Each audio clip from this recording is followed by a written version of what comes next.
Welcome back to UND.com. We're joined now by Notre Dame offensive line coach Harry Hiestand. We were just joking a bit. I go to practice 2, 3, sometimes 4 times a week. I haven't heard you quite as much this year. Is it because I'm not in the right part of the field, or are things going pretty well right now? Well, I think the guys made me lose my voice, so that should answer the question. That's a great answer. Talk about this line that's very talented, and I mean, you guys scored a lot of points last year, but I know the level of play was not where you wanted it, was not where your players wanted it. They've come back with a chip on their shoulders. How are they doing so far through camp? They're very, very conscious of the day-to-day things that they need to do to improve. They're coming in with a great attitude. They come in really wanting to watch the film, take the things that we're seeing that have got to get better, and then they're really putting their focus on it. And Coach has been really clear with the traits of excellence that he's promoting with our football team, and these guys have grabbed that and apply it to what they're trying to do. They have some experience, they have some talent, like you said, but it's every day. It's being smart, it's being detailed, it's toughing it out when you get tired, and they're being put in all those positions right now in the field, and I really like the way they're trying to improve in each of the areas they have to. McGlinchey and Nelson could have gone into the draft. They both decided to come back. How much is that going to help them, and how much have they improved in the offseason? Well, they've improved significantly because they have the attitude to improve. They've decided that they want to play better. They've decided they want to be a better teammate. They decided that they want to try to help Notre Dame win, and that's why they came back. And or you can ask them, but they want to help us have success. So that's what they're all about, and they've been tremendous in that aspect. That this is not about me. This is not about being selfish about what Mike needs to do, and they all know what they have to improve, but they're here for their team and they're here for this university. Heading into camp, 4 of the 5 positions appeared from the outside to be fairly solid. Has Tommy Kramer wrapped up that right tackle position heading into the first game? No, we're still in work in progress there. Tom's made some strides and is really growing as a player. Liam Eichenberg's done a nice job. Robert Hainsey's done a nice job. We've had all 3 of those guys work that spot, so that's still a work in progress, but we like what direction's going. Tommy's going good, Liam's going good, and Robert's going good, so we'll keep looking at that. There has been a visible increase in the tempo at which this offense is playing right now. What kinds of challenges does that pose for an offensive line, and how have the guys handled that? They're trained to do it, and that's how they've been trained. So the challenge is that you got to get up and get set, and you got to play a little bit faster. But that's nothing new for these guys. We've done that with Coach Kelly's offense. The players understand. We've always had aspects of our practices where they have to get up and get set, and they got to run a play quickly. So it hasn't been a major adjustment. It's just how well we're going to block each play is the important thing. From a depth perspective, how does the line look to you right now? Just mention that those 3 guys right there. That's Trevor Ruland's done a nice job coming in as a backup center, making the switch from guard, and worked really hard this summer snapping the ball.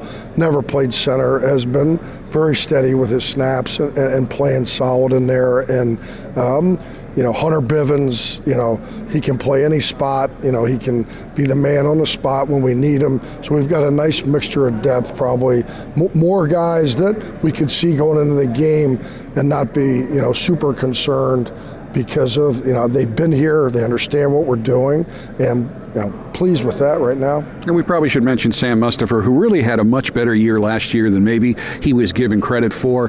Had a few rough moments, but he's really come back strong and confident, and it looks like he's become a leader of that line. No, Sam brings it every day, and Sam probably had somewhere in the neighborhood of 900 plays. So just like you said, he had a couple of rough moments.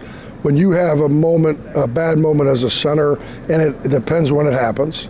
If it happens when it can't happen, then the guy must be terrible, right? So some of his issues happened when it couldn't happen, but overall, when you look at his full body of work and how he was progressing as a player, we had no concerns about the direction Sam was ever going, and he's proven that again in spring and into the summer.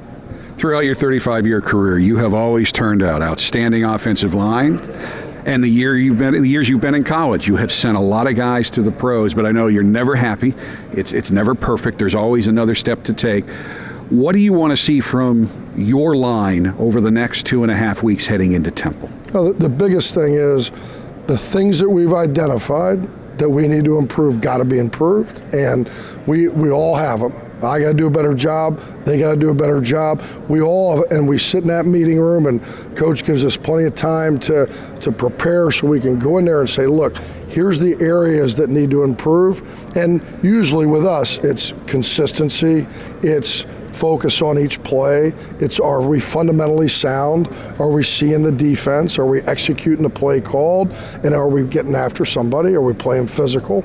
And more, as you're right now, you've been going against those guys for so long, you start seeing the same guys all the time. Sometimes you can assume, well, I know what's going to happen here, and then you're not playing at your highest level. So continue to push, play at the highest level, play to the best of your ability in the basic areas of doing your job, fundamentally sound and physical. That's what we're looking for, to raise that.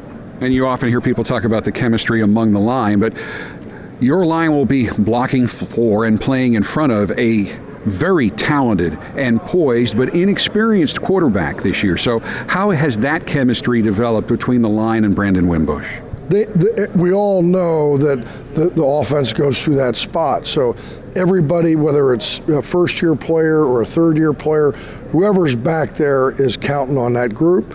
And the better they do, where he doesn't have to worry, why that guy's free or who's got that guy, the more belief he has in them that they establish through their play, then the easier it'll be him to do his job. And we're in the process of doing that right now. And hopefully Brandon's starting to feel that hey, I can trust those guys are going to do their job. And even when they get over the ball, can they help him a little bit, just sometimes reading defenses or shout something out that he might not pick up right away? Well, there should be, and always, they do a good job of the constant communication, and he does. He's aware of it, and he hears what they're saying. So, yeah, there are times when that can be something that, oh, yeah, that's right, that guy might be coming, or they played this type of look, and that definitely is part of it. And when you have experienced guys, those guys have a chance to add that to it. But he's very sharp. He's working really hard at learning the things he needs to do. But if we do it together, it's always better. This offense is going to throw the football, but it's also going to run it. It was just a couple years ago you set the modern-day Notre Dame record for yards per carry running the ball, and it looks like there are 4 young men who can really run the ball well. How excited is the line about that? Yeah, I mean, there's so many nice examples of, hey, when we do it right, good things are going to happen, and that's fun for them, and they know that those guys are going to be shooting through there. If we can pry out a hole in that defense, it won't be long between one of those guys are going to be flying through there, and that is exciting for the unit. I always enjoy our conversations. Okay. Thanks for taking some time to talk with us today. He's Harry Hiestand. I'm Jack Nolan, reminding you that our training camp report's brought to you by our friends at St. Joseph Health System.